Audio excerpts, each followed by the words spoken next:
umu artiste ntago ashaka amafaranga gusa ubushaka gukora ikintu kigukuza hari abantu ukorana nabo ntibagukuze yego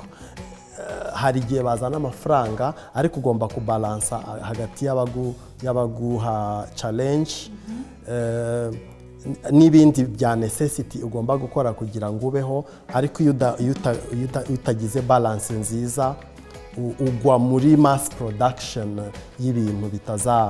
bidafite icyo bivuze next year twabonana